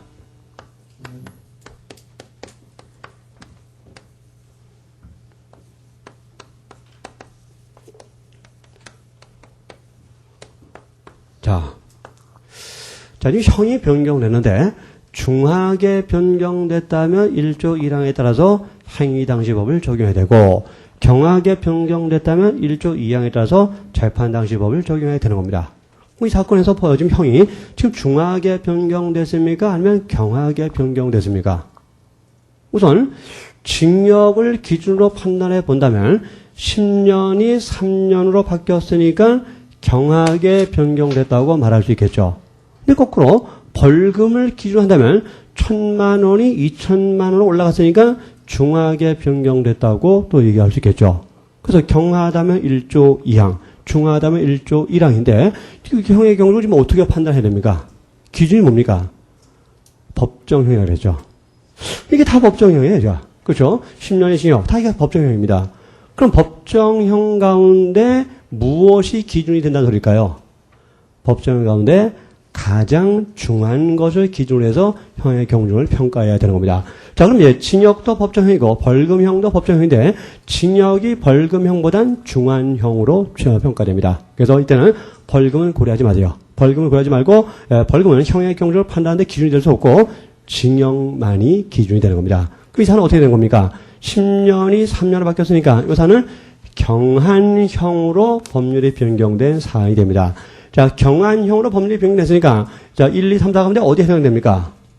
네 번째, 여기죠. 중한형이 경한형으로 변경됐다. 이때는, 1조 2항에 따라서 신법을 적용해야 된다. 즉, 재판시법을 적용해야 됩니다. 그 재판시법을 적용하니까 1,500만 원의 벌금형을 선고할 수 있습니까? 없습니까? 가능하죠. 재판시법의 벌금형은 2천만 원 이하니까 그 2천만 원 이하인 1,500만 원의 벌금형을 선고할 수가 있다는 겁니다. 이 우리 판례의 결론입니다. 그래서 벌금 1,500만 원 선고가 가능하다고 우리 법원이 판시를 했습니다. 조금 이상하죠? 뭐가 이상합니까? 지금 뭡니까? 1조 2항은 결국 행위자를 유리하게 취급하자는 겁니다. 그렇죠. 경한형을 적용해서 유리하게 취급하자는 건데 지금 벌금면에서 유리해졌습니까? 도리어 1,000만 원보다 더 500만 원이나 많은 1,500만 원의 벌금형이 가능하니까 실질적으로 불리해졌죠. 그래서 이것도 해석론상으로 비판의 대상이 될 수가 있을 겁니다. 어쨌든 판례는 법정형이 여러 개 선택형으로 규정되어 있다면 이 가운데 가장 중요한 것을 기준으로 해서 경중을 판단해야 된다는 입장입니다. 그래서 이와 같은 약간 역전된 현상도 벌어질 수 있다는 게 우리 판례의 기본적 입장이에요. 바로 그 아래 판례 봅시다. 개정 전에 3년 이하의 징역 또는 200만 원 이상 1,000만 원 이하의 벌금이 3년 이하의 징역 또는 1,000만 원 이하의 벌금으로 변경됐습니다. 이것도 분석을 해봅시다. 개정 전 구법 당시형은 3년 이하의 징역 또 200만 원 이상 1,000만 원 이하의 벌금입니다. 그래서 3년 이하의 징역 그 다음에 200만 원 이상 1,000만 원 이하의 벌금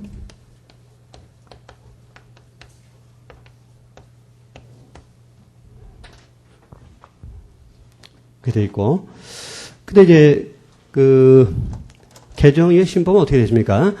3년 이하의 징역 또는 1,000만 원 이하의 벌금이에요. 그래서 신법은 3년 이하의 징역, 그다음에 1,000만 원 이하의 벌금입니다. 형의 경중을 이제 판단해 봅시다.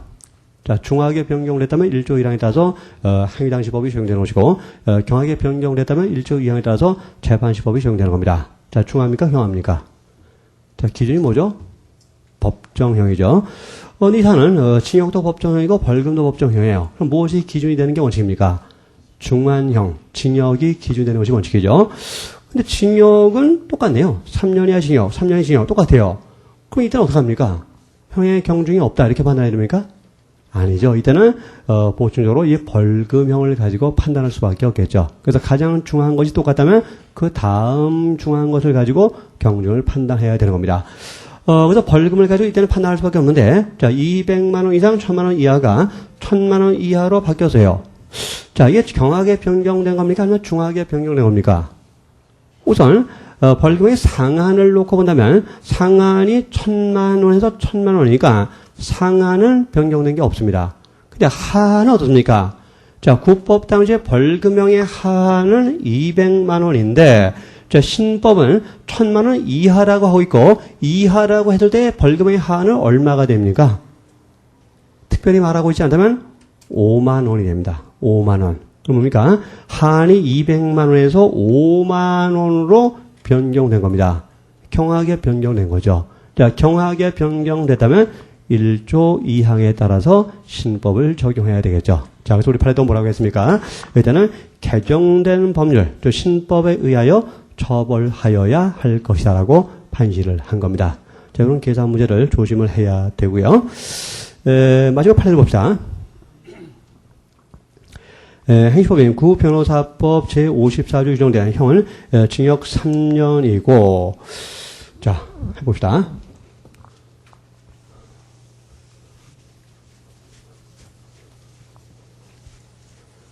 국법의 형은 징역 3년이라는 겁니다.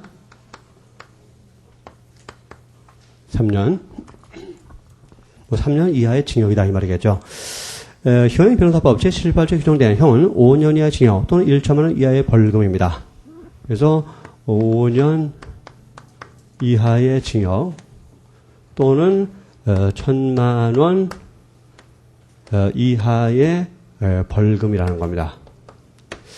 자, 중하게 변경된 겁니까? 아니면 경하게 변경된 겁니까? 중하다면 1조 1항, 경하다면 1조 2항입니다. 자, 어떻게 판단하죠? 형의 경중을? 법정형을 가지고 판단하죠. 다 법정형이에요.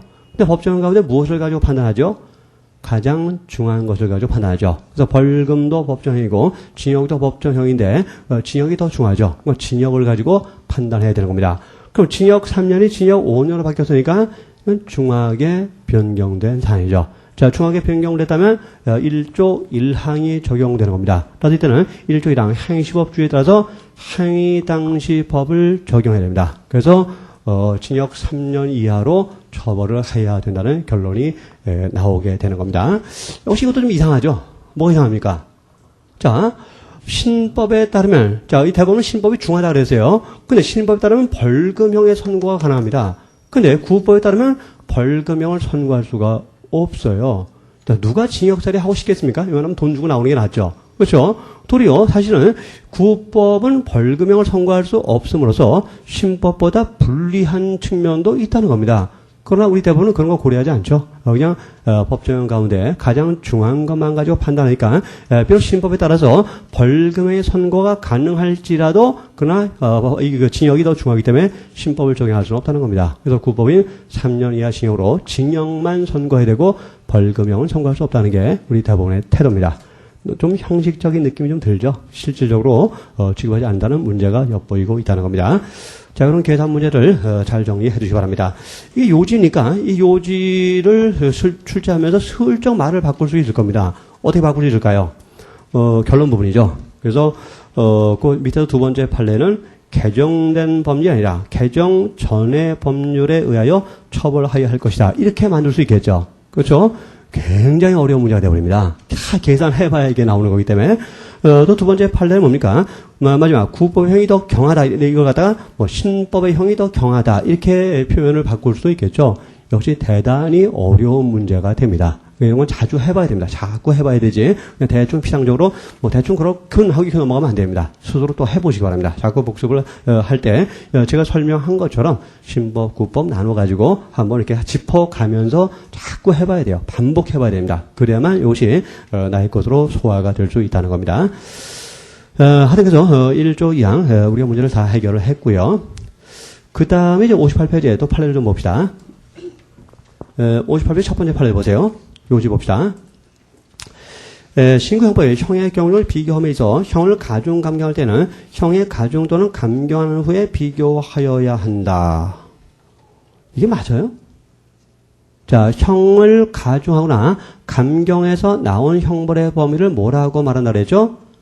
처단형이라고 말한다 그랬죠. 가중 감경한 후에 나온 형벌의 범위를 처단형이라고 말합니다. 근데 아까 판례는 형의 경중은 법정형을 가지고 판단해야 된다는 입장을 취했어요.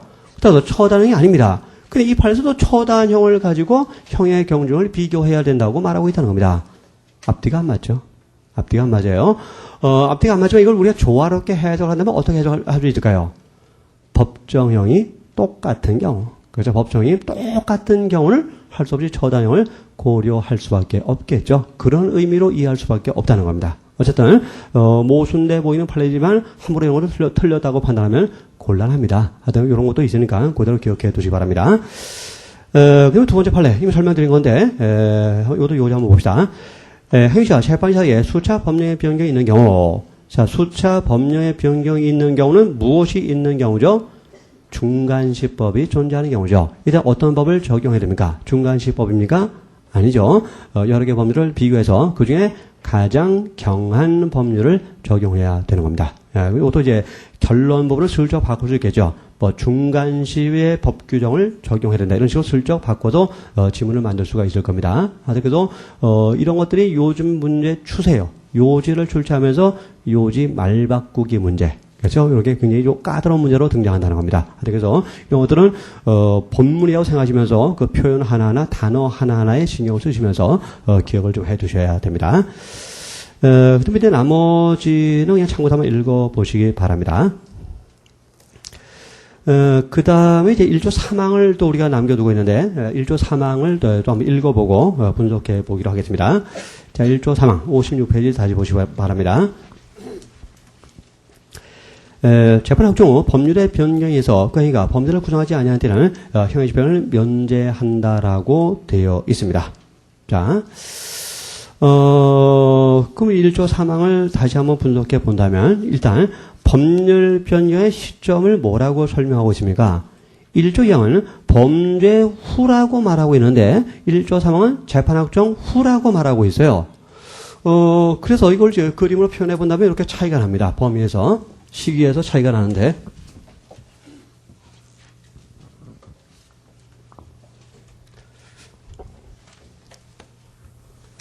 이때가 이제 범죄시입니다. 자, 범죄시는 언제를 말하는 거죠? 행위시를 말하는 거죠. 또 행위시는 언제를 말하죠? 실행행위 종료시를 말하죠. 그렇죠? 실행행위 종료시를 말합니다. 종료시를 말하는 겁니다. 그래서 범죄를 범하고, 그 다음에 이제 재판을 받겠죠. 그래서 재판이 이제 확정되는 시점이 있을 겁니다. 그때 이제 재판 확정시입니다. 확정시인데, 1조 3항은 뭐라고 하고 있습니까? 재판 확정 후에 법률이 변경됐다고 말하고 있죠. 그래서 1조 3항은, 요 재판이 확정된 이후에 법률이 변경됐을 때, 적용이 되는 겁니다. 1조 2항은 범죄 후라고 말하고 있겠죠. 그럼 범죄 후 언제까지일까요? 1조 3항을 고려해서 해석해보면 재판 확정 전까지를 말하겠죠. 그래서 요때 법률이 변경됐다면 1조 2항이 적용되는 것이고, 재판 확정 이후에 법률이 변경됐다면 1조 3항이 적용되는 겁니다. 그럼 재판 확정 후 무한대일까요? 그렇지는 않겠죠. 어떤 종기가 있을 텐데, 그거는 형의 집행을 종료하거나 또는 면제됐을 때입니다. 그때까지 말하는 겁니다. 그래서 요때 변경되면 1조 2항, 요때 변경되면 1조 3항을 적용해야 되는 겁니다. 근데 효과가 좀 달라요. 내용이 좀 다릅니다. 자, 1조 3항 다시 보세요. 자, 재판 확정 후 법률의 변경에 의해서 그 행위가 범죄를 구성하지 아니하는 때, 자, 범죄를 구성하지 아니하는 때는 어떤 경우를 말합니까? 비범죄화된 경우를 말하는 거죠. 비범죄화된 경우. 바로, 요 두 번째입니다. 비범죄화된 경우. 비범죄화된 경우에는 형의 집행을 면제한다고 되어 있습니다. 자, 범죄 후 비범죄화되면 어떤 그 판결을 선고해야 되죠? 면소 판결이었죠. 그렇죠? 면소 판결. 근데 재판 확정 후 비범죄화 됐을 때는 이때는 면소 판결이 아니라 자, 어떤 효과가 인정됩니까? 형집행 면제입니다. 형집행 면제. 효과가 달라요. 주의하시기 바랍니다. 그래서 비범죄화 되는데 범죄 후 재판 확정 전에 비범죄화 된 경우에는 면소 판결을 해야 되지만 재판 확정 이후에 비범죄화 된 경우에는 이때 면소 판결이 아니라 형집행을 면제하게 된다는 겁니다. 그 주의를 해야만 됩니다. 또 1조 3번 다시 보세요. 범죄를 구성하지 아니한데 자 비범죄된 경우인데 뭐가 하나 없는 것 같죠? 뭐가 없습니까? 1조 2항을 형이 구법보다 경한 때라는 규정이 있는데 1조 3항은 그저 범죄를 구성하지 아니하는 때라는 표현이지만 형이 경한 때라는 표현이 없다는 겁니다. 그래서 이 중한형에서 경한형으로 변경된 경우에 범죄 후 재판 확정 전에 경한형으로 변경됐다면 1조 2항이 적용됩니다. 근데 재판 확정 이후에 경한형으로 변경될 때는 1조 3이 언급을 안 하고 있죠. 이때는 어떻게 됩니까? 1조 3이 언급 안 하고 있으니까 이때는 1조 1항을 적용할 수밖에 없어요. 왜? 그게 원칙이니까. 근데 1조 1항은 뭡니까? 행위시법주의죠. 또 뭡니까? 중한형을 그대로 집행할 수밖에 없다는 겁니다. 그 점을 조심해야 됩니다. 자, 요 내용이 정리된 표가 있습니다. 60페이지 보세요. 지금까지 논한 내용이 좀 장황한데 그 내용을 이 표로 간단하게 정리할 수 있어요. 우선 1조 2항과 1조 3항이 있는데 1조 2항과 3항은 법률병의 시점이 다르죠. 1조 2항은 범죄 후 재판 확정 전에 변경된 경우를 규율하고 있는 것이고 1조 3항은 재판 확정 후에 변경된 경우를 규율하고 있다는 겁니다. 또 법률병의 내용이 다른데 1조 2항은 비범죄된 경우와 경한형으로 변경된 경우 양자 모두를 1조 2항은 다 규정하고 있습니다. 그래서 비범죄화 됐을 때는 신법을 정해서 면소 판결을 선고하도록 되어 있지만 경한형으로 변경된 경우는 역시 신법을 정해서 경한형으로 처벌을 해야 됩니다. 그래서 이 경한형으로 변경된 경우는 면소 판결을 선고하는 것이 아니라 경한형을 정해서 처벌하게 됩니다. 유죄 판결을 선고하게 되는 겁니다. 그거 주의하시기 바랍니다.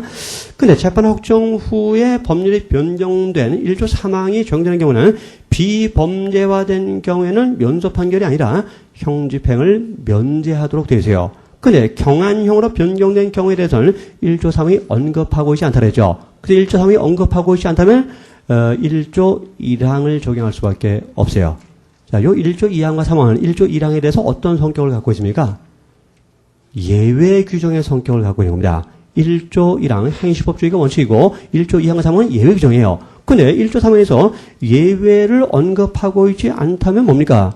예외가 없는 거죠. 그럼 원칙으로 돌아가야죠. 그래서 재판 확정 이후에 경한형으로 변경된 경우에 대해서 1조 3항이 언급하고 있지 않다면 예외는 없다는 겁니다. 그럼 원칙으로 돌아가야죠. 그럼 1조 1항에 따라서 행위 당시 법에 따라서 종래 중한형을 그대로 집행해야 되는 겁니다. 그 점을 잘 이해를 해 두시기 바랍니다. 이 표만 잘 정리하시면 나머지 별로 문제가 되지 않습니다. 잘 이제도 이해해 두시기 바랍니다. 그래서 형집행을 면제한다는 것이 1조 3항의 효과인데 여기서 형집행의 면제하고 형의 면제라는 용어를 구별하셔야 됩니다. 자, 그래서 이것이 1차 점에서 형집행 면제를 슬쩍 출자가 형의 면제라고 바꾸면 틀려요. 자, 형집행 면제라고 됩니다. 그래서 형의 면제하고 형집행 면제는 어떤 차이가 날까요? 우선 형을 과하지 않는다는 점은 똑같습니다.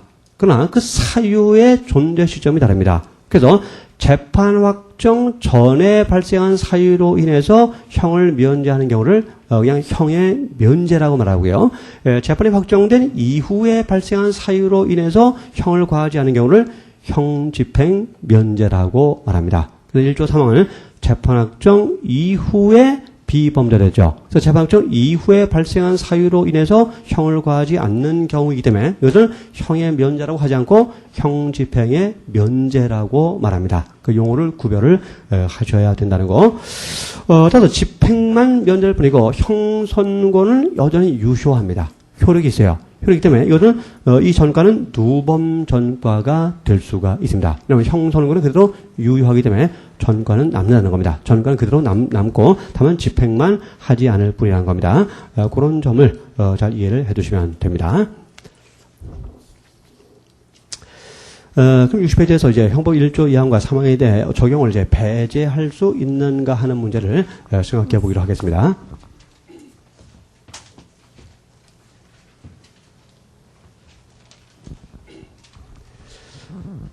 우선 이제 거기 나와 있는 그 판례 연구부터 먼저 보기로 하죠. 향정신성 의약품 관리법 부칙 사건을 보겠습니다.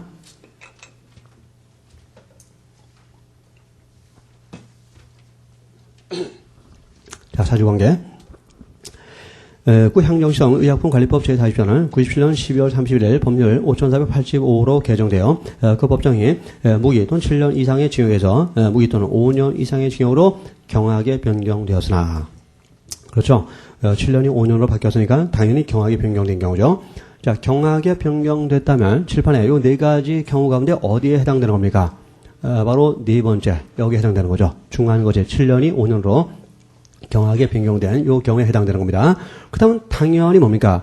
1조 2항에 따라서 신법을 적용해야 되고 신법에 따라서 5년으로 처벌해야 되는 겁니다. 이게 원칙이겠죠. 그 다음 봅시다. 자, 경하게 변경되었으나 신법인 법률 제5485의 부칙 제4항에서는 동업시행 전의 행위에 대한 벌칙의 적용을 종전의 규정에 의한다고 규정하고 있었다. 자, 부칙에 벌칙만은 종전의 구법을 적용한다는 규정이 부칙에 있다는 겁니다. 자, 이때 법원이 구법 당시 행해진 범행에 대해서 구법을 적용하여 처벌한 것은 과연 정당한가 문제입니다. 어쨌든 이 사안은 7년이 5년으로 경하게 변경된 사안이고 경하게 변경됐다면 1조 2항이 적용되는 사안이고 1조 2항이라면 신법을 적용해야 될 사안입니다. 근데 부칙에 뭐가 있다고요? 일단은 구법을 적용해야 된다는 부칙이 있다는 겁니다. 그래서 법원이 구법을 적용했어요. 즉 중한구법을 적용했다는 거죠. 그래서 법은 유리하게 바뀌었지만 그 유리한 신법을 법원이 적용하지 않고 불리한 구법을 적용했다는 겁니다. 이게 가능한 겁니까? 자, 1조 2항을 다시 한번 봅시다. 종을 보세요. 1조 2항을 보시면 범죄 변경에서 그 행위가 범죄를 구성하지 아니하거나 형이 그것보다 경할 때는 신법에 의할 수 있다라고 하고 있습니까? 아니면 신법에 의한다라고 말하고 있습니까? 신법에 의할 수 있다는 말은 신법을 적용할 수도 있고 안 할 수도 있다는 겁니다. 즉 법원에 재량이 있다는 겁니다. 그런데 1조 2항은 신법에 의한다. 법원한테 재량을 주고 있지 않아요. 필요적으로 반드시 신법을 적용해야 된다고 규정하고 있다는 겁니다. 근데 과연 이에 대해서 예외를 인정할 수 있느냐? 인정할 수 있다고 보는 것이 통독의 판례의 태도입니다. 비록 1조 2항이 필요적인 것으로 규정하고 있을지라도 1조 2항의 적용을 배제할 수 있다고 봅니다. 근거는 어디에 있을까요? 우리 형법 8조에 있습니다. 8조. 자, 그 해설에 8조가 나와 있어요. 해설 봅시다. 형법 제8조는 본법 총칙은 타 법령에 정한 죄 적용한다. 즉 형법 총칙 규정을 형법이 아닌 다른 법에도 적용하는데 단 그 법령에 특별한 규정이 있는 때에는 예외로 한다. 자, 1조 2항은 총칙 규정이고 따라서 1조 2항은 다른 법률에도 적용되는 게 원칙입니다. 근데 그 다른 법률이 1조 2항의 적용을 배제하고 있을 때는 이때는 할 수 없이 그 다른 법률이 우선한다는 거죠. 자, 그래서 1조 2항의 적용을 배제하는 타 법률이 뭡니까? 이 사건에서 바로 부칙 규정이죠. 부칙이 종전의 규정에 의한다는 말은 1조 2항의 적용을 배제했다는 말입니다. 그 근거는 8조에 있기 때문에 이때는 8조가 우선적으로 적용되는 거니까 부칙이 1조 2항에 우선해서 적용되는 겁니다. 따라서 아무리 경한형으로 변경됐을지라도 이 부칙이 1조 2항의 적용을 배제하고 있다면 그 특별 규정을 우선해서 적용할 수밖에 없기 때문에 중한형을 적용한 이 법원의 판결은 타당하다고 할 수밖에 없는 겁니다. 자, 그래서 1조 2항에도 예외가 있다는 거. 자, 그거 주의를 해 두시기 바랍니다. 이제 또 하나의 예외를 판례가 인용하고 있는데 바로 동기설이란 문제입니다. 동기설. 자, 그거에 대해서 이제 잠깐 설명을 해보기로 하겠습니다.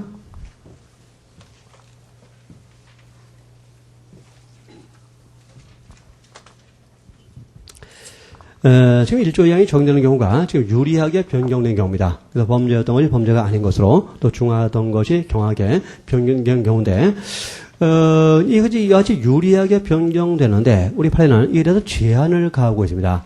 그 제한의 논거가 되는 것이 동기설이라는 학설입니다. 동기설. 그래서 우리 판례는 지금 비범죄화되고 경한형으로 변경되는데 비범죄화된 동기와 경한형으로 변경된 동기를 문제 삼습니다. 그래서 이 동기를 둘로 나눕니다. 첫째가 법적 견해의 변경을 동기로 하는 경우입니다. 또 하나가 사실관계 변경을 동기로 하는 경우입니다. 그래서 법적견의 변경을 동기로 한 경우에는 1조 2항이 적용된다고 봅니다만, 그러나 사실관계 변경을 동기로 한 경우에는 1조 2항을 적용할 수 없고, 자, 1조 2항을 적용할 수 없다면 1조 1항을 적용할 수밖에 없겠죠. 그렇죠? 그래서 이때는 1조 1항을 적용해야 된다는 입장입니다.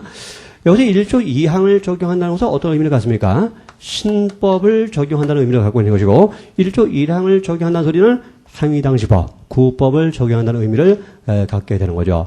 그래서 비범죄화되고 경향으로 법률이 변경된, 즉 유리하게 변경됐다고 해서 언제나 우리 판례는 신법을 적용하고 있지 않다는 겁니다. 그래서 유리하게 변경된 그 동기가 법적견의 변경을 동기로 한 경우에 한해서만 1조 2항을 적용해야 되고, 아무리 유리하게 변경됐을지라도 사실관계 변경을 동기로 했다면 1조 2항을 적용할 수 없다. 아무리 유리하게 변경됐을지라도 1조 2항 적용할 수 없고 1조 1항을 적용해야 된다는 게 우리 판례의 동기설입니다. 근데 이 동기설은 이제 많은 비판을 받고 있어요. 어떤 비판이냐? 이 동기를 이제 법원이 판단하게 됩니다. 그래서 법적견의 변경을 동기로 한 경우인지 아니면 사실관계 변경을 동기로 한 경우인지를 보게 되는데 그 판단이 쉽지가 않다는 겁니다. 자, 애매하다는 겁니다. 애매하다는 것은 무엇을 의미합니까? 법관이 판단할 때 제멋대로 판단할 위험성이 있다는 거죠. 즉, 법관의 자의가 개입됨으로써 법적 안정성을 침해할 우려가 있다는 겁니다. 또 그다음에 1조 2항은 국민에게 유리한 사유입니까? 불리한 사유입니까? 유리한 규정이죠. 그렇죠. 유리한 법을 정해놓은 유리한 규정이죠. 근데 유리한 규정을 우리 판례가 넓게 해석하고 있습니까? 좁게 해석하고 있습니까? 좁게 해석하고 있죠. 자수 사건에도 본 것처럼 유리한 규정을 좁게 해석하는 것은 결국 불리한 유추 해석을 한 것과 마찬가지의 결과를 가져오게 되는 겁니다. 이런 점에서도 우리 판례는 유리한 규정을 좁게 해석한다는 점에서 죄형 법정주의 원칙과 관련해서 문제가 있는 그런 테러입니다. 학자들에서 많은 비판을 받고 있는 것이 동기설의 입장이 됩니다. 어쨌든 여러분들은 그 판례를 통해서 이 판례 우리 대법원이 이거 법적견의 변경을 동기로 한 경우로 받는지 아니면 사실관계 변경을 동기로 한 경우로 받는지 그거를 좀 정리를 좀 할 필요가 있습니다. 그 사실관계하고 결론 중심으로 정리를 좀 하시기 바랍니다. 자, 오늘 뭐 여기까지 할 수밖에 없겠군요. 여기까지 하고요. 그 한시법 문제는 다음 주에 다음 시간부터 우리가 정리를 해 나가기로 하겠습니다. 하는 시간도 조형모의 문제가 좀 까다로운데 하여튼 겨우 1조 1항이냐 겨우 1조 2항이냐 요 문제 지나지 않습니다. 그러니까 하여튼 그런 측면에서 접근하시면 쉽게 정리할 수 있을 것이라고 생각이 됩니다. 자, 그럼 주말 푹 쉬시고요. 그럼 다음 주에 뵙기로 하겠습니다. 안녕히 가세요.